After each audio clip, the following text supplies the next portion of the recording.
Welcome to the big number. I am Tom Haberstroh, and that is our man, your man, Dan Devine.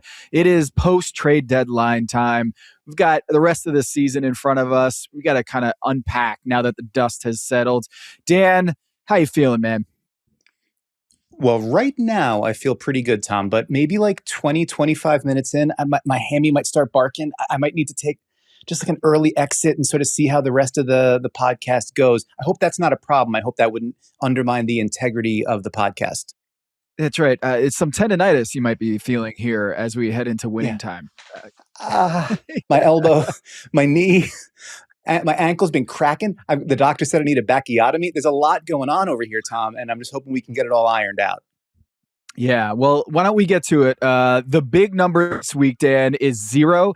That's how many fourth quarter minutes that Jaren Jackson Jr., the latest newcomer to the Utah Jazz, has played since joining the Utah Jazz. And that's interesting because he has played in 2 games, and they've been close, but he has not played in the fourth quarter. The final frame has had him on the bench. Star player, defensive player of the year.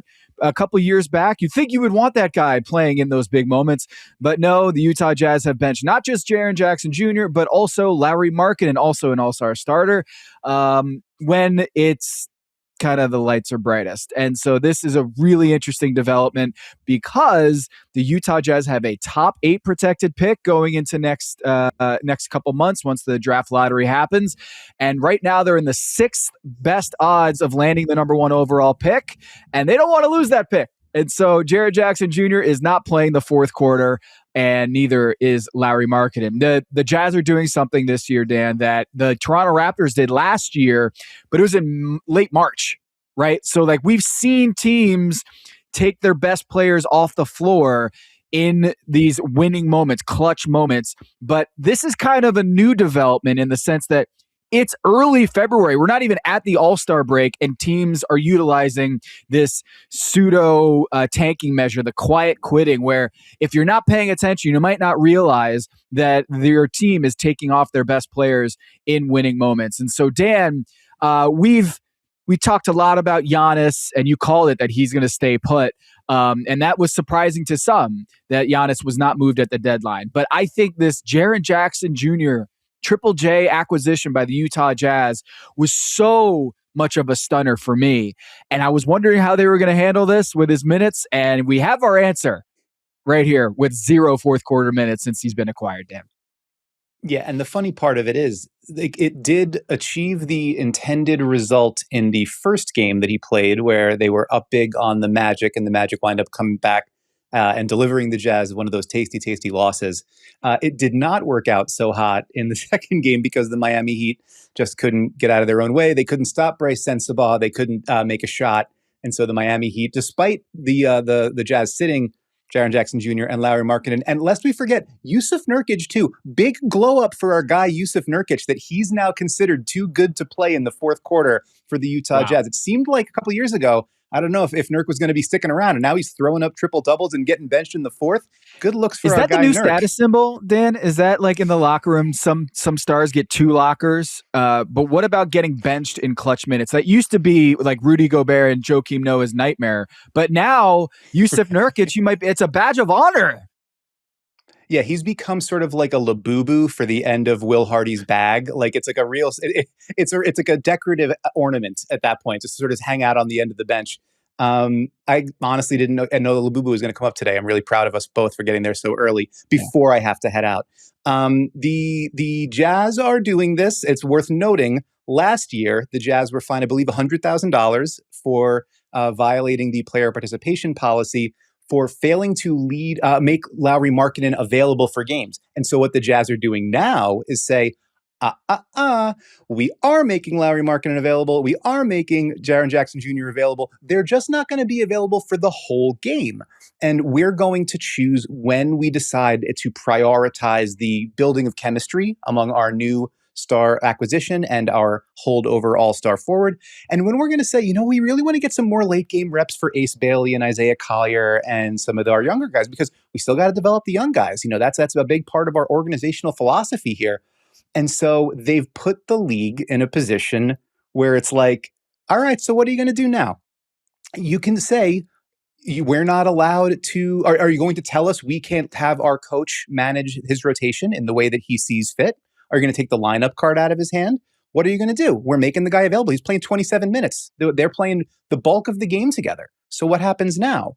And that is so that's one. It's like an interesting wrinkle in the broader tanking discussion that has brewed up in a significant way over these past week or so. Like the biggest moves we saw at the trade deadline, with the exception of the Cavs going and getting James Harden, all of the rest of them were teams trading for players that they maybe don't intend to play at all, or at best intend to play a little bit and here and there, but sort of situationally. And that has led to some pretty open questions about what this all means for the integrity of the game, what this all means for how valid the competition is, what's the competitive imbalance for teams that have more games against these tankers trying to hold on to their position, all these sorts of big picture ideas. And Adam Silver is about to go take the podium at Intuit Dome. And here's another thing I'm sure he's going to be real psyched to get asked about at his All-Star Weekend press conference. Yeah, Dan, this is a huge problem for the league because it used to just be, hey, this is a competitive thing. This is integrity of the league is we want everyone trying to win games. And that was in its right, like a very critical thing to make sure that the NBA is having a league in which everyone is trying to win, that the competitive nature is 100% in the trying to win category. But the other thing that is affecting this conversation, which is different than what we had last year. So I mentioned the Toronto Raptors last year. What I'm referencing is Scotty Barnes, who is an all-star, two-time all-star, was the best player for the Toronto Raptors. And you would presume that last year in the late games, late March games, and late in those games, you would want Scotty Barnes on the floor. But the Toronto Raptors made the decision to pull him and bench him in those clutch moments in the same way that we're seeing with Lauri Markkanen and Jaren Jackson Jr. Did they get hit with a suspension? Did they get hit with a fine? No, nothing. They were not penalized by the NBA. And so if I'm Will Hardy and Austin Ainge and Danny Ainge and Ryan Smith, the owner of the Utah Jazz, I would say, hey, if you didn't punish those guys, then what's the difference than what we're doing? And remember, this also has a precedent back in 2019 with the New Orleans Pelicans. If we all remember the That's All Folks Anthony Davis era, when he was coming into the games and only playing 20 minutes and then sitting the rest of the game because they didn't want to have him injured ahead of trade talks, potentially knowing that he wanted out of there. And Rich Paul, his agent at the time, it was not a great look. However, it wasn't technically against rules. They did shut him down at a certain point. I think there was like 10 games in which he was not playing, fourth quarters or late in games, similarly to what we're seeing with Jaren Jackson Jr. But ultimately, it ran its course, and then he was traded to the Lakers. So the Utah Jazz are looking at this situation and saying, all right, well, if you allowed those two instances to happen, then I don't see why we should be punished for it. And from the NBA's perspective, there is one big elephant in the room that happened in October that would change potentially their position on this. There was a gambling scandal. The FBI was involved, right? And a lot of those details in those indictments allege that inside information stemming from tanking games where guys were being held out of games before the public knew about it, or guys were leaving early in games before the public knew about it. These are not things that the NBA wants to perpetually happen every year, especially not in February. The earlier that this happens, Dan, the more problematic it is because there's just so many games that they have to monitor. Think about it. If this was happening in the last week of the NBA season, the NBA could have all of its men and women on this policing this practice. Now they got to do it for 200 plus games that they got to monitor guys playing all the way through a game or taking themselves out early in the game. Like right now, we kind of feel like Will Hardy is pulling these guys out of the game because of, ping pong balls. But we're going to have lots of guys who are coming out of the games early. Wait, is he injured? Is he not? Who knew about this? Is this a real injury or a fake injury? And so all of that gray area is why this is such a big deal.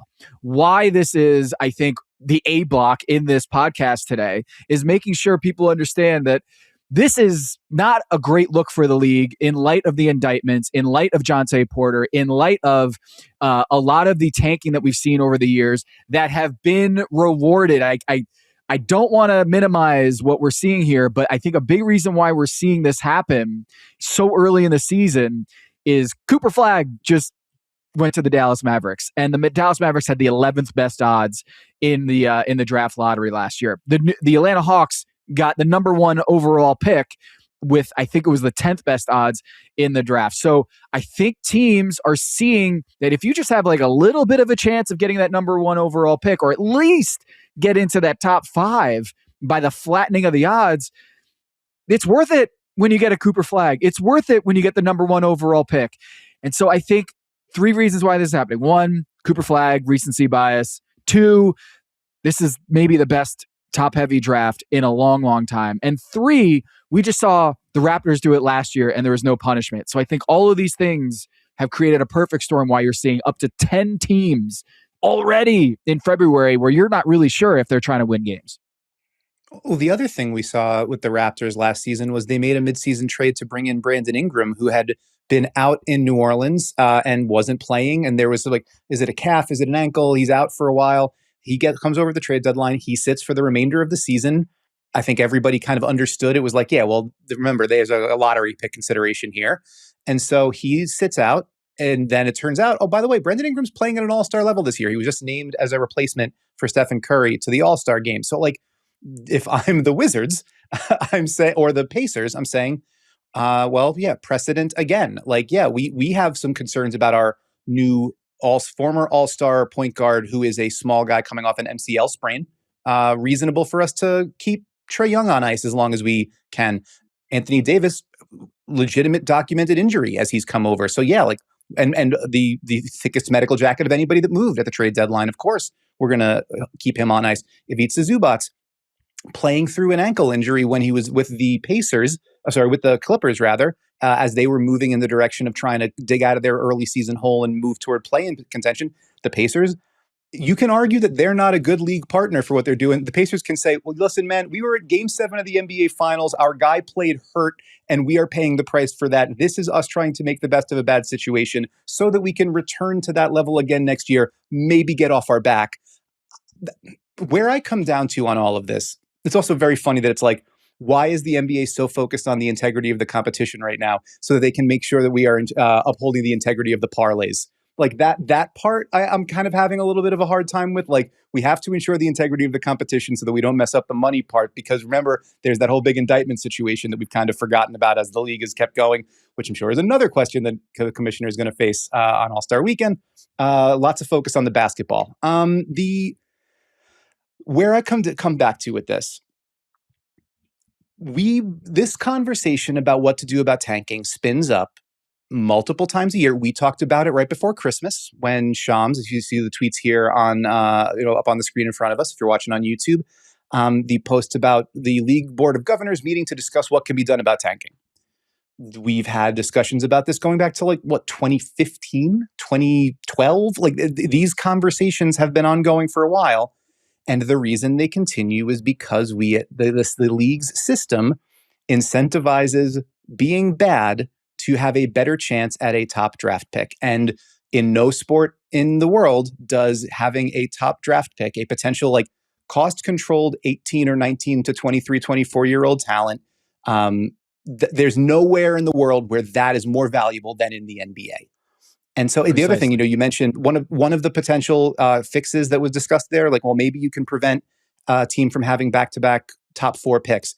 And the long shadow there is San Antonio, right? Where you go from it's Wembanyama, it's Steph Castle, and it's Dylan Harper, right? And okay, so should they be penalized for their half-dozen-year rebuild after 25 years of consistently being in the playoffs, right?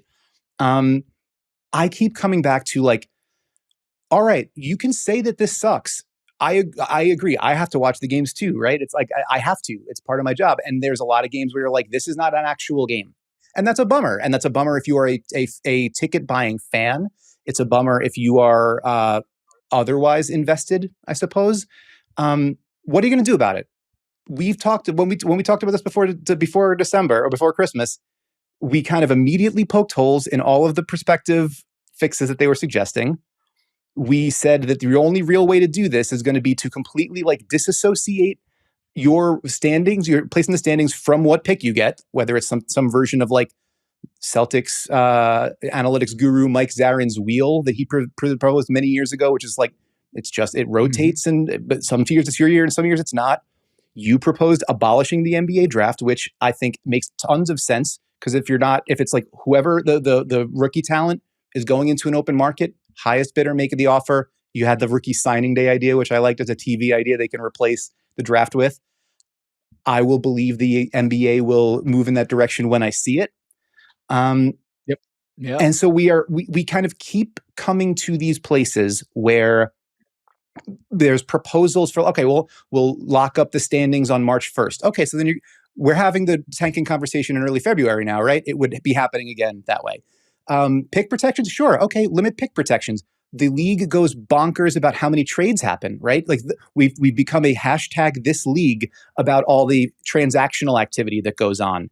72 trades, record-setting deadline, all these transactions, all these players moved, all this money, this contract moved. A lot of that is because you have protected picks and stuff. You know, like if you have if you're not able to include protected picks or the kinds of protections you're able to make are limited, restricted, does that have a chilling effect on the market? Like, does that Pacers-Clippers deal happen if you can't protect the pick in kind of a funky way that gives the Clippers a shot at a 5 through 9 selection in this year's draft? Maybe not. And so I don't think the league wants fewer transactions. The league has kind of promoted to us that it doesn't want that. It wants the social media conversation. It wants the chatter. So like all of these conversations come back to like, what is the incentive? And the incentive for teams is I got to get, like, free agency kind of doesn't exist anymore. And if you are a team, especially a team that's not in a glamour market, you are generally speaking not going to win that race. So like, you got to get guys in the draft. And how do you get guys in the draft? You give yourself the best odds of getting a top 4 pick. And how do you do that? You lose. So like, we have this energy for this conversation.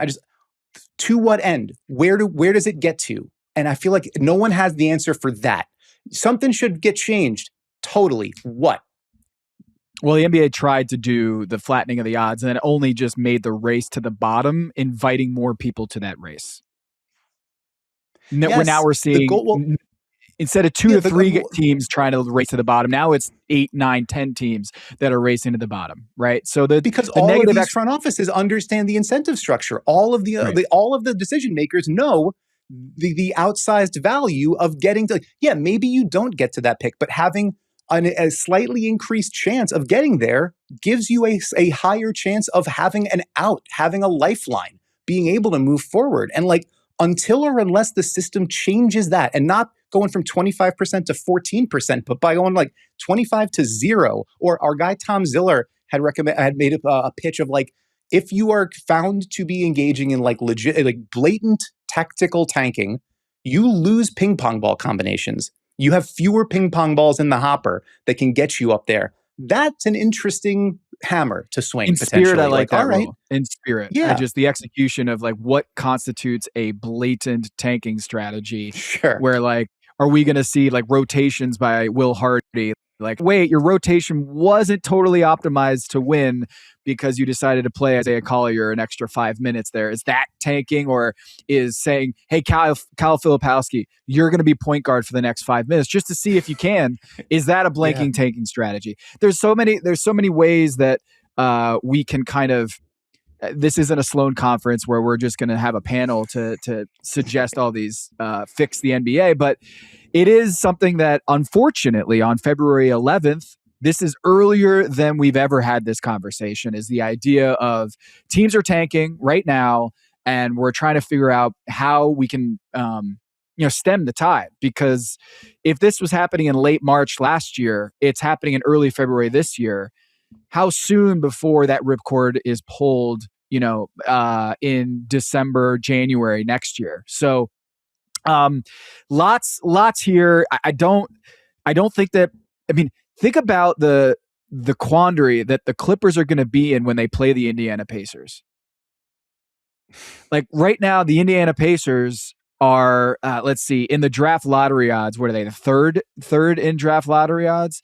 Second. Okay. So they're second in draft lottery odds. But if they win some games, they might owe that pick to the Clippers. So if you're got 2 games left from the Clippers to the Indiana Pacers, you might want to tank those games against the Indiana Pacers so that you have a better odds of getting a number 5 pick.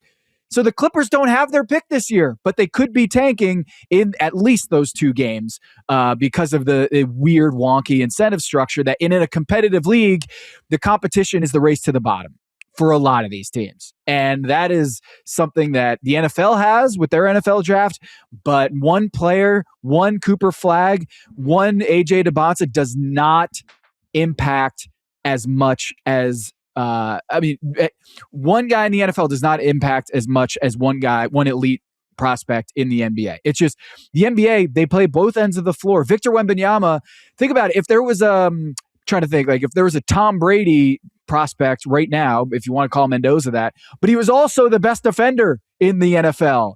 That's the type of prospect that you have with Victor Wembanyama. Is you have a guy who's so good, he's going to play both ends of the floor. In the NFL, that doesn't happen. You could be the best quarterback, but you're going to be sitting for half the game because you're not a special teams guy or a defensive player. The NBA is totally different. There's 5 guys on the floor, and they play both ends of the floor.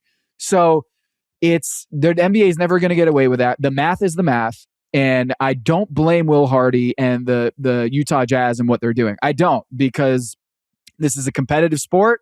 They're trying to gain any edge that they can to find their foundational superstar. They haven't won a championship in their organization's history. How do you do that? You get great players. And the best way to get them oftentimes is to go through the draft. And for Utah, they don't have the glamour market that you can attract those guys in free agency. And I know free agency isn't as big of a thing as it is now, but AJ DeBonsa at BYU, a program that Ryan Smith, the owner of the Utah Jazz, supports and is alum, you would want to get that guy. So I could understand why Jaren Jackson Jr. and Lauri Markkanen are not playing in the fourth quarters, Dan. Well, I mean, that's the thing, though, Tom. Like, if you're not going to be able to sell success, like current, present day opportunity to win the championship, you have to be able to sell hope. And a lot of the franchises we're talking about for the last half decade haven't really been able to do that, right? The Jazz, they nailed their draft for years, right? They get Rudy Gobert, I think 27th. They get Donovan Mitchell late in the lottery. Like, they build a winner, a consistent 50-plus win team that could make it into the playoffs, win a round. They never got over the hump, but they got to kind of the end of the line of that era. They paid those guys, they kept them around, and then it didn't get all the way. So they had to make their decision about what do. You retreat and you try to figure it out again. And you know you're not going to get those free agents in Salt Lake City, so you got to do it through the draft. Memphis, they nail their drafts, right? They have the high lottery picks where it's John Morant and Jaren Jackson Jr. They also nail Desmond Bane at the bottom of the first round alongside a number of other guys, Brandon Clark, and what they've done sort of lower in the draft there. Develop guys through their G League program. 50 wins 2 years in a row, win a playoff series. Things fall apart for the reasons that a lot of things that we all know why things have fallen apart in Memphis. They're not going to win free agency bidding wars. They've got to decide what do you do, and you have to start over again. Like the Pacers, they got to as close as you could possibly get. They also know they're not going to win free agency bidding wars, and so they took their swing at how do we round out our team for when our point guard comes back. And if that means being a little bit crummier this year, well, all right, we'll go for it. But they're making the Wizards have been largely irrelevant for 50 years, right? So and they're going and saying, this is our way to try to get back to relevance is through getting these guys, these like all-star ceiling guys eventually on the floor for us, but we're also digging out of our predecessors with the John Wall contract and the Bradley Beal contract and the no trade clause and the injuries. Like all of these franchises are like, we can't just say, give me LeBron. Like it's not going to work. So how do we do this? And this is the way, like, again, if you want the attitude or the behaviors and the results to be different, the incentives have to be different. And I don't know that there's a real way to influence the behavior of these front offices in a way that's like more competitive without dramatically changing the way the draft lottery works. And again, I'm not talking about slightly flattening. I'm talking about either nuking it or dramatically increasing the punishments for manipulating it. All of these guys, their job is to try to figure out the best way to optimize whatever strategy they're taking, and that's what they're doing. And the fans of those teams, generally speaking, are largely on board with it because it sells hope. It sells the opportunity for an actual plan, which is why the Sixers process took off the way it did, and so on and so forth. Like, if you can't sell winning today, you got to sell hope, and this is the way that they're doing it. You got to show me an answer. If you're the NBA, show me a better answer than this for those teams, and I'm listening. Yeah, and so is the FBI, for the record, as people are trying to figure out how to get rid of all those information gaps in the league. Oh, right. So the NBA is trying to fix that, and the Justice Department is also trying to figure out how people took advantage of the misaligned incentives in the NBA. So we're going to get to more trade deadline stuff here after the break with Dan. You got three little numbers, your takeaways from the trade deadline right after this. All right, Dan, this week's big number is 0. That's how many fourth quarters that Jaren Jackson Jr. has played with the Utah Jazz, despite playing in 2 games, which is a really funny development. Also, Wizards, Pacers, we're not really sure. We've never seen really this kind of acquiring stars to not play them and a weird tanking strategy.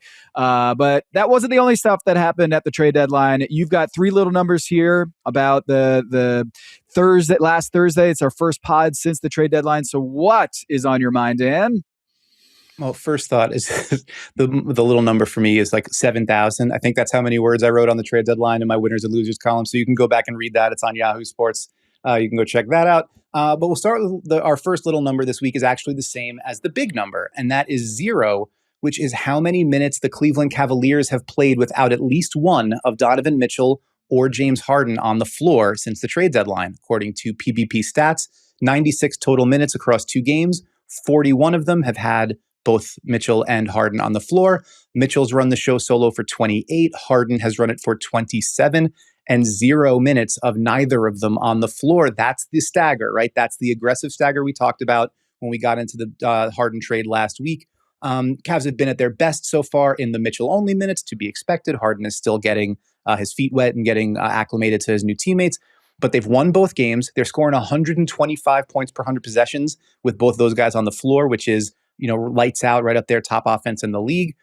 They've won both those games, and Harden came through in a pretty big way in the fourth quarter against the Nuggets, which was a marquee game on Monday night.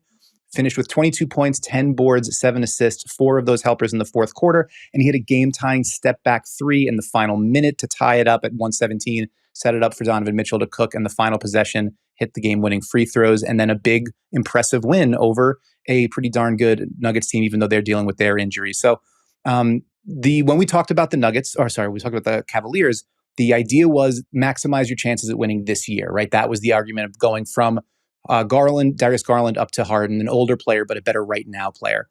Cavs now enter Wednesday's action, a game at a 3rd place in the East. They get the Wizards, as we talked about, probably not giving it the old college try, and their final game before the All-Star break, and their first game back from the break next Thursday is against the Nets, Ibid. Dunks and threes and unpredictable now give Cleveland better than a 70% chance of landing a top 3 seed in the East. So biggest move for right now of the deadline was the Harden for Garland move, and early returns look like the Cavs are getting what they paid for.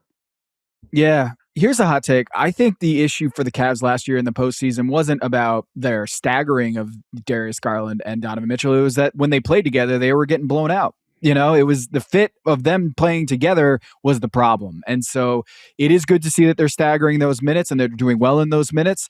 The staggering, Donovan Mitchell alone, when he was playing without Darius Garland last year, the Cavs were awesome in the postseason.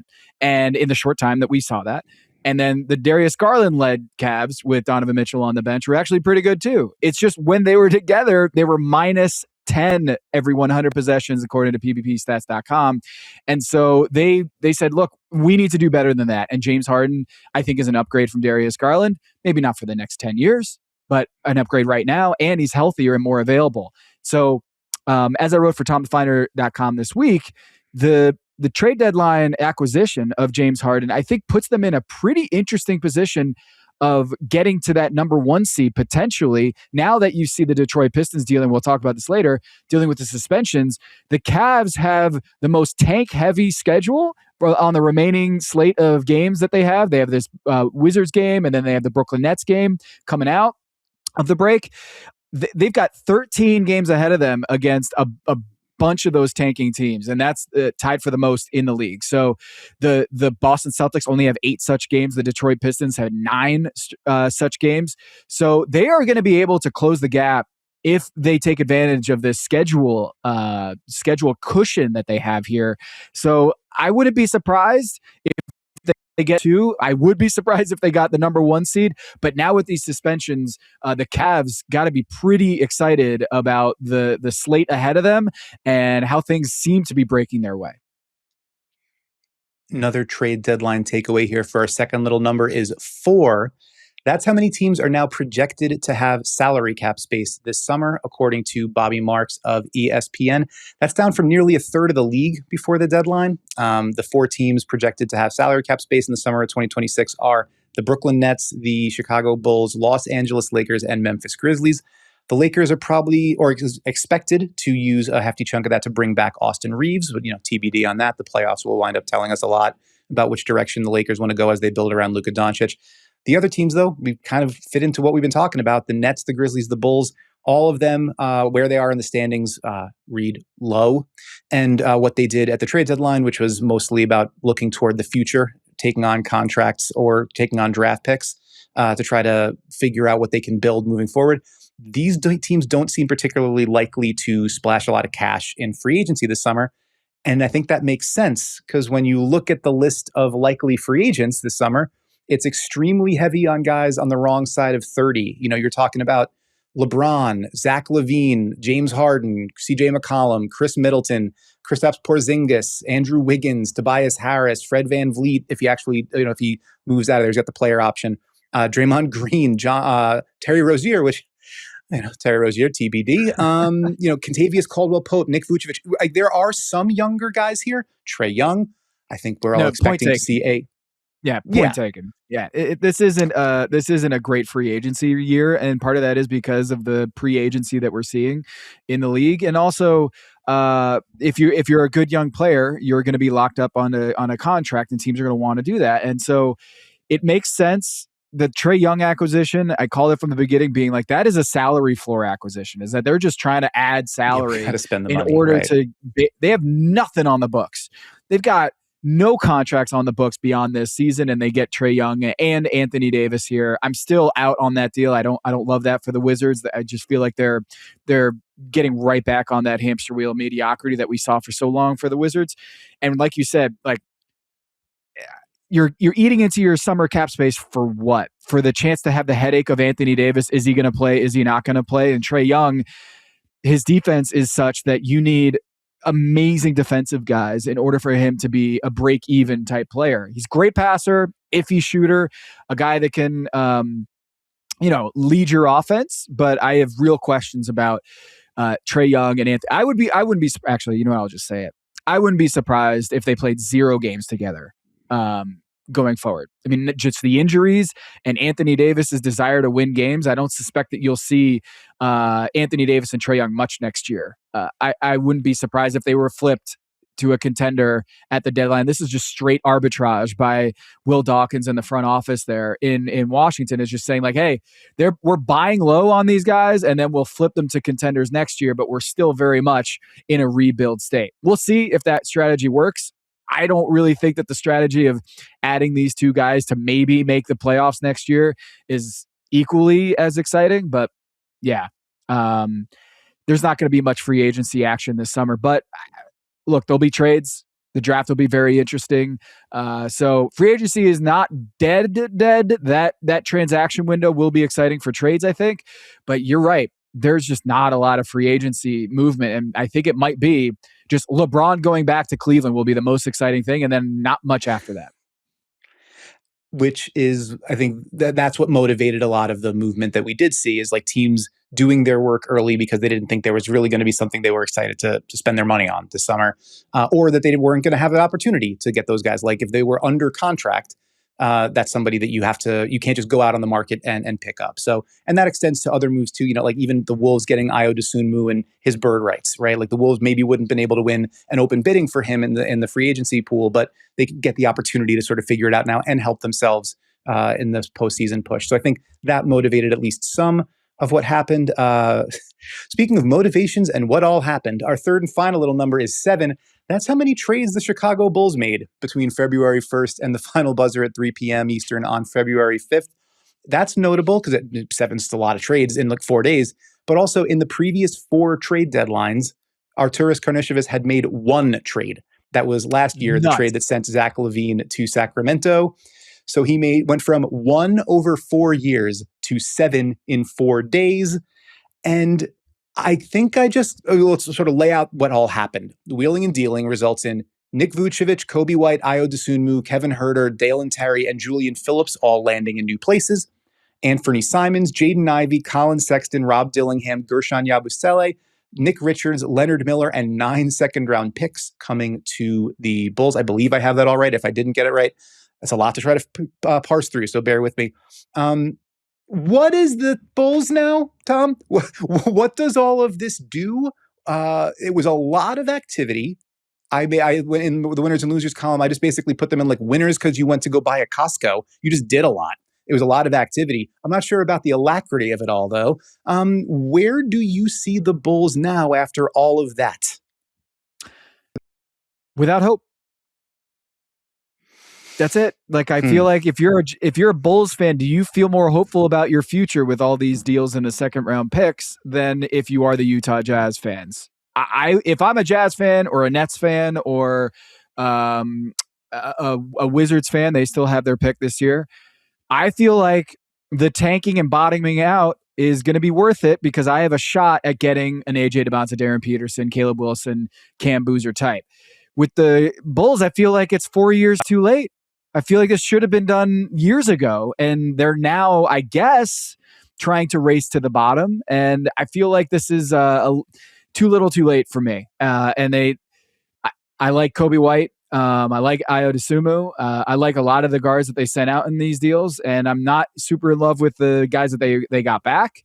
I think the Charlotte Hornets got better. Minnesota Timberwolves got better. And for that matter, the Minnesota Timberwolves, I feel like we're a sneaky, really good winner at the deadline because I love the Ayo Dosunmu move for the Minnesota Timberwolves, getting him and his bird rights, like you mentioned, from Chicago. And I also like what Charlotte got in Kobe White. And yeah, he might be a little banged up, and they surrendered another second round pick.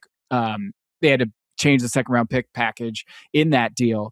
But I don't understand the plan in Chicago, Dan. So your guess is as good as mine what Karnisovas is doing.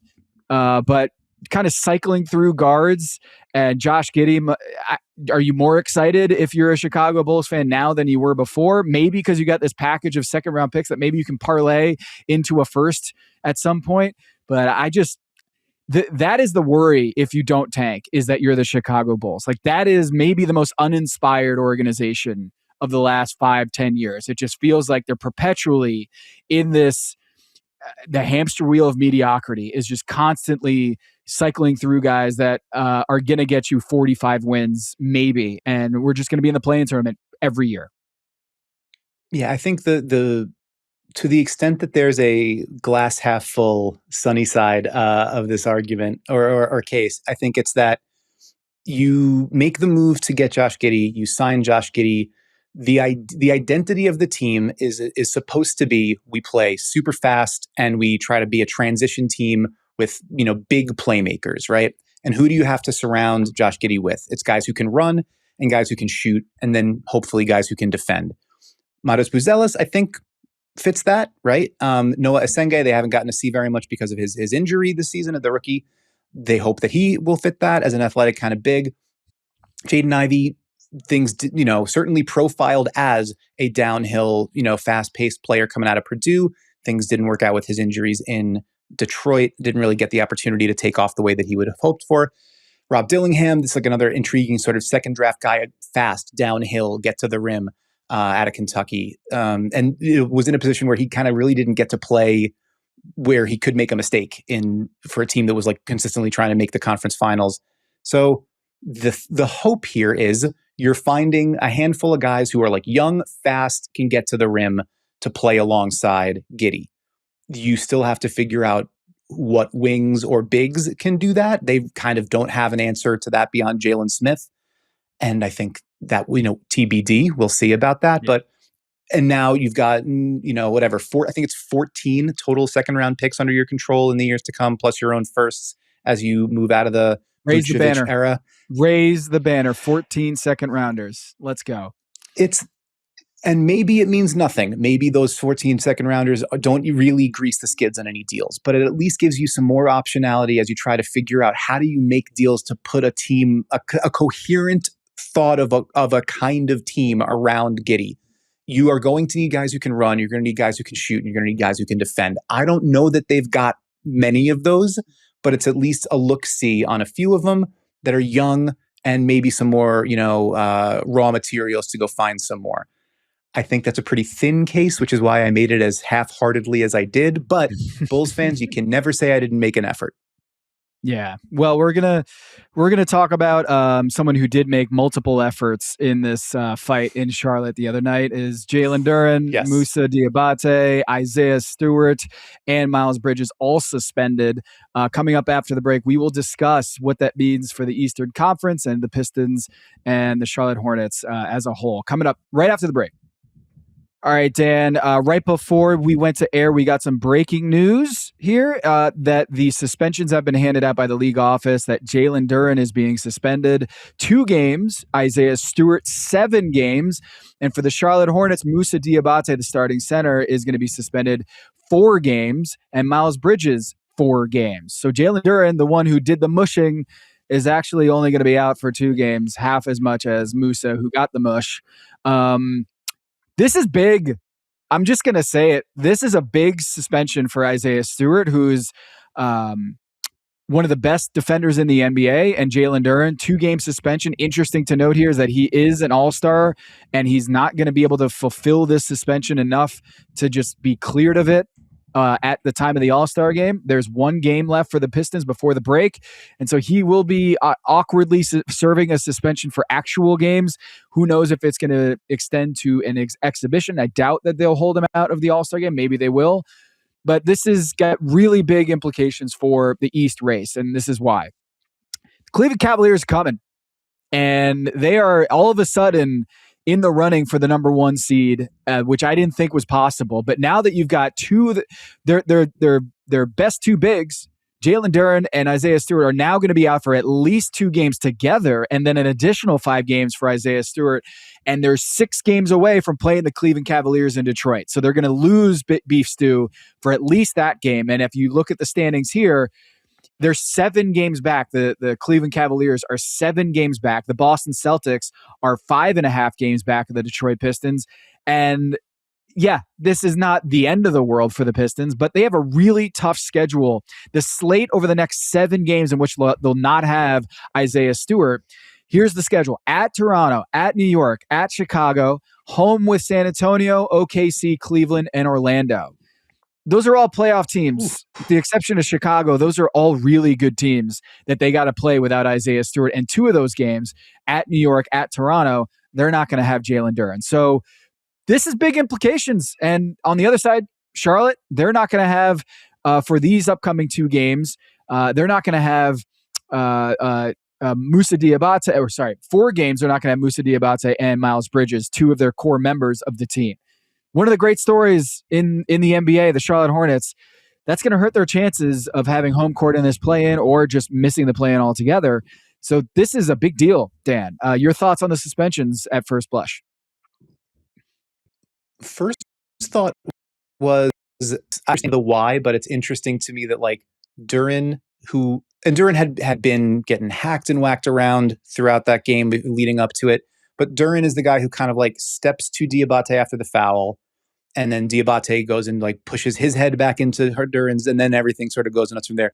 But from guy who kind of initiated the contact to last guy in, it's an escalation. It's 2 games, 4 games, 4 games, 7 games from the beginning to the end. I think it's just notable.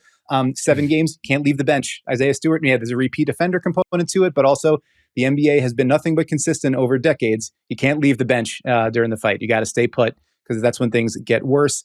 I don't have the specific game log information in front of me, but I think this might mess up Isaiah Stewart for potentially getting like all defense votes because he's played a number of games below a certain threshold of minutes, right? Like that's one of the things. It's not just are you below 65 games? It's like you have to play above a certain number of minutes in a certain number of games to be able to be eligible. And I think he's one of those guys where like even though he's only missed 4 or 5, his minute total is relatively low in some of them. So just on that, I think it's 17 to 19 minutes that you're allowed like a couple of those games to add to the total because it's so convoluted. I hate the 65 game rule for many reasons, but one of them is that you have to play at least 20 minutes in order for it to count. But if you play 17 to 19 minutes, then you get like 2 of those games added to your total, and then everything after that won't be added. So there's 3 games that he's had 14 minutes, 11 minutes, and 8 minutes.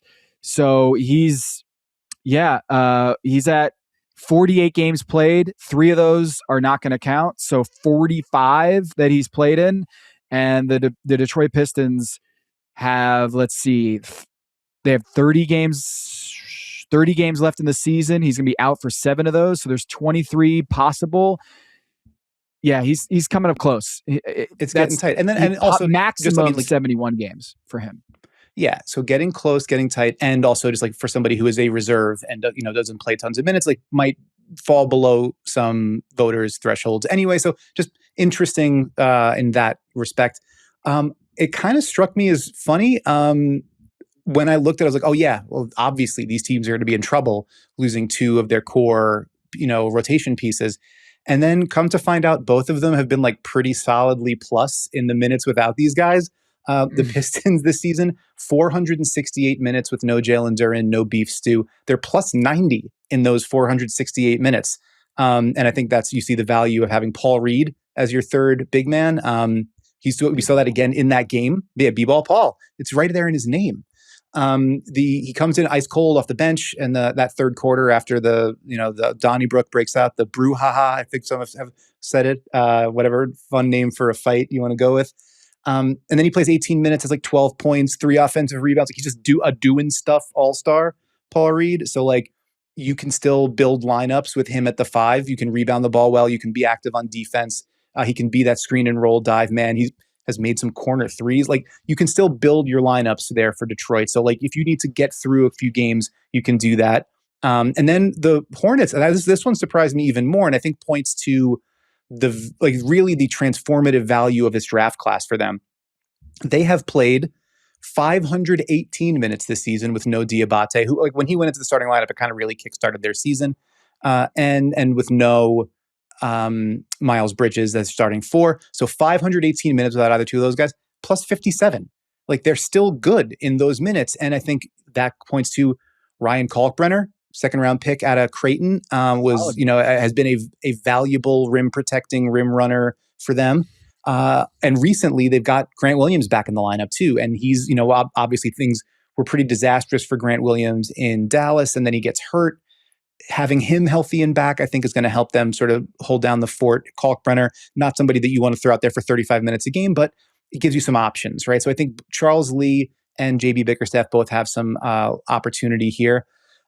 I mean, weirdly, I don't know if one of the other big takeaways is like, I guess I kind of thought everyone would get a little bit more just because of how like gnarly the fight seemed. Like that it sort of, there were some pretty big swings. I guess none of them really connected. So like that's maybe why, but it just seemed like, oh, whoa, these guys are going to be sitting for a while. So then for it to be from between 2 and 7, I was kind of like, oh, I guess that's about right. But also maybe goes back to some of the other things we were talking about. It feels a little bit hard to parse what the right precedents for punishment are in the modern NBA. I don't know what exactly gets what, but I mean, the main thing is just like that intensity in that game, I think made you really excited about the prospect of these two teams seeing each other again come mid-April, hopefully with everybody healthy and, cooler heads prevailing, but not totally cool because that intensity was a lot of fun to watch.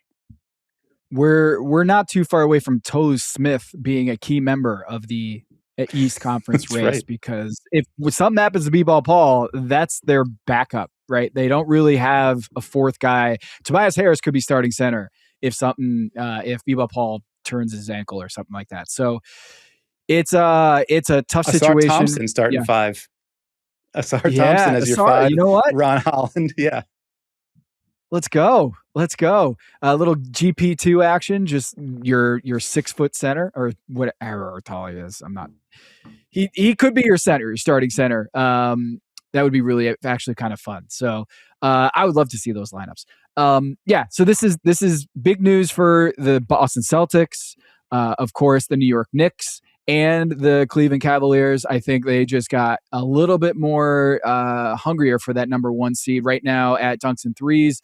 The odds of the Pistons not getting the number 1 seed is just 12% chance of that happening. I suspect that widens here with the news. Probably, I would say a 15, maybe 20% chance that the Pistons, given this upcoming really tough slate without Isaiah Stewart, things could get interesting. And watch out for the Cavs. I keep saying that, but watch out for the Cavs now with James Harden. They got a pretty soft schedule. The Pistons have a really tough schedule, and now they have no Jalen Duren for 2 games and no Isaiah Stewart for 7. So, fights, tanking, indictments. Upcoming All-Star game with another Pablo Torre report about the aspiration Kawhi stuff. So lots of interesting things floating around before the All-Star break, and lots of injuries before the All-Star break. Doesn't look like Stephen Curry is going to be playing. We'll see about Luka Doncic and Giannis Antetokounmpo for Team World versus Team Stars and Team Stripes at this year's All-Star weekend on NBC. Dan, I hope you get some R&R, sometimes kick back and relax a little bit and try to recharge the batteries for the second half of the season. But thanks so much. I want to give a shout out to our producers today. I got a chance to meet Emmy and Ryan at the HQ at Yahoo last week, and it was really great to see them and thank them in person for doing such a great job producing this show. Pivoting at the last moment with the news of the suspensions coming out. Really big thanks to Brad, Emmy, and Sarah and the entire squad behind the scenes to make the show a reality. We'll be back next week on Yahoo NBA on our YouTube channel. A reminder, this show and all of the NBA shows at Yahoo Sports are now under the same umbrella at the YouTube channel Yahoo NBA. That's the Kevin O'Connor Show, Dunker Spot, and this here show, The Big Number, which will be back next week. Until then, everyone stay safe, enjoy the All-Star weekend, and we'll be back next week.